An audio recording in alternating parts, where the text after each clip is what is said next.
G'day viewers, and welcome to another racing-based preview of this weekend's thoroughbred racing action. Rick Chapman and I will be taking a look at the winter stakes at Rosehill, as well as giving our best bets for the weekend. Now, regular viewers would notice that I'm looking quite normal this weekend. There's no fascinator, no makeup, so that could mean just one thing, and that's Rick lost our bet within a bet last week and has to suffer the same embarrassing consequences that I did for the past 2 weeks. So a big welcome to Rick Chapman this morning. Rick, how are you? I'm feeling good. Do you like my new ensemble that I'm getting ready for the spring carnival to wear to the races? The best. Looking very pretty, Rick. The best tiara I could find after losing our tiara bet last week. Well, it's all good, and at least we can square the ledger a little bit. And although both of us should probably suffer, none of us tipped the winner, so I was just lucky enough that mine finished in front of yours. And last week, a bit of a shocker for us, really. Unable to tip a winner and match the previous good week. But that's racing, and hopefully we'll bounce back and tip the punters into a few this weekend. I do think, just to correct that, I think we tipped Dothraki. Actually, you did. Yes, sorry, Rick. You tipped Dothraki, and I think he paid $5, $6, if I'm correct, Rick. Got me out of trouble last race. Great ride. Anyway, we'll get winners this weekend, though. Okay, and on to this weekend's action. Let's start with the winter stakes. Have you got one in there for us, Rick?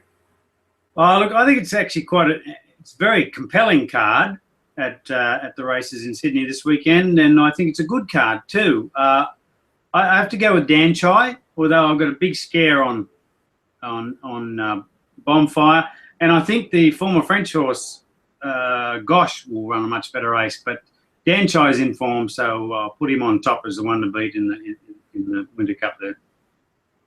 So you're sticking with Dan Chai. We tipped him last start, and he got up for us, Rick, which was good.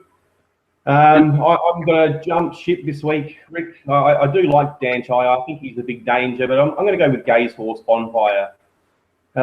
He seems to have a lot of scope, this horse. Interestingly, I think Gay gave him 4 trials leading up to his first up run. First up, he was good. Gets up to a much more suitable distance this weekend.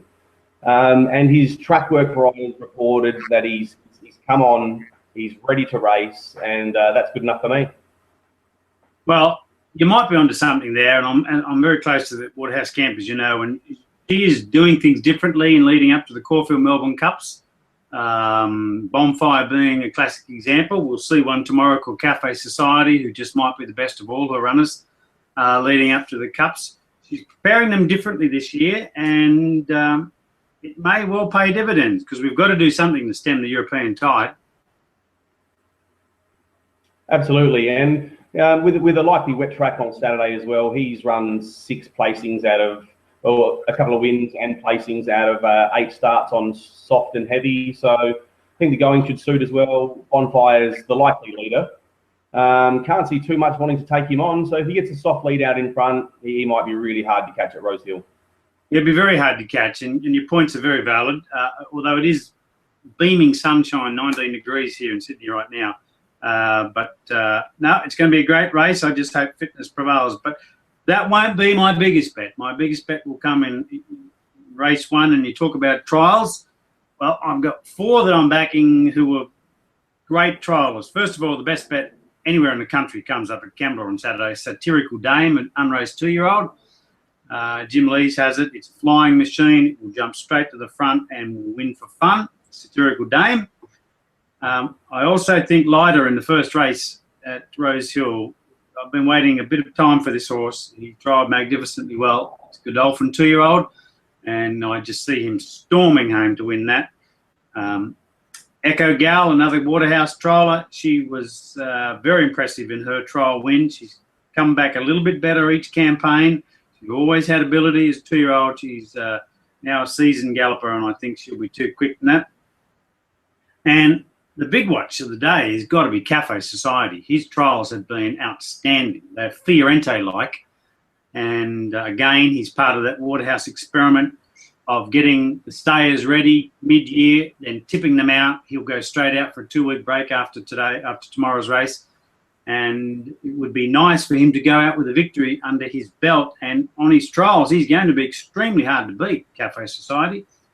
So they're the three that I'll be backing at Rosehill. I'll have a little bit each way on a horse called Orion Love too, and I think that's an interesting story. Another French horse who is a Warwick Farm-based galloper these days, but trialled nicely too. So they'll be my big goes. Jericho Dame at Kembla and Lyda, Echo Gal and Cafe Society in Sydney. Yeah, I like Cafe Society, but I think he's a watch for me, Rick. He's all class, but yeah, I think I'll just watch, see how he goes, and decide whether to get on next start. And I suppose if he wins, he's going to be a lot shorter next time, and I might have missed the boat. But I'm happy to watch him go around. But I'm happy you mentioned Lyda. He's my best for the day in Sydney, and I know the $2 favourite Libido Sun for Waller beat him by 1.3 lengths last start. But Hugh Bowman had been riding Libido Sun. He jumps aboard Lyda, so that's a big push. He was only first up when he was defeated, so he's going to have a stack of improvement there. And I think at $4, he looks a really good bet. One other that I like on Saturday is at Flemington.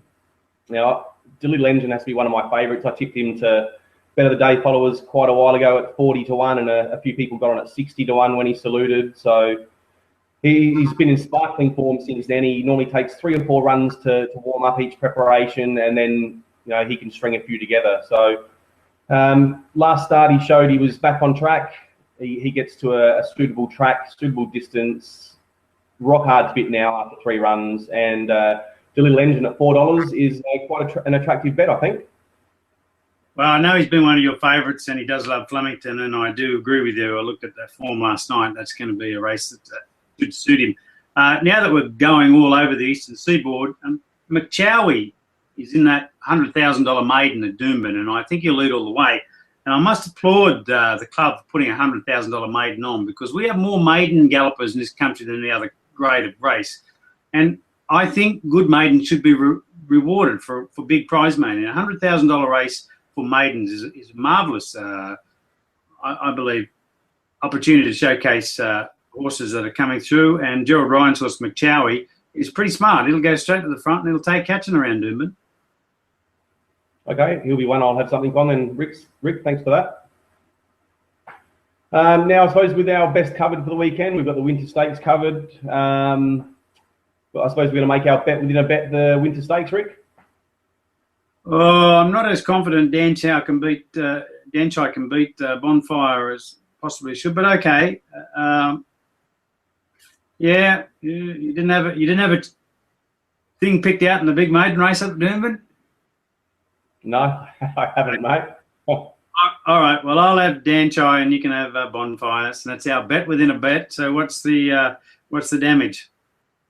Okay, well, I think this week I haven't come up with anything decent, so I think maybe we'll leave that to the viewers to suggest something in, so they can either leave a comment on our Racing Base Facebook page or Racing Base on Twitter, and they can suggest what the loser will have to suffer next week, Rick.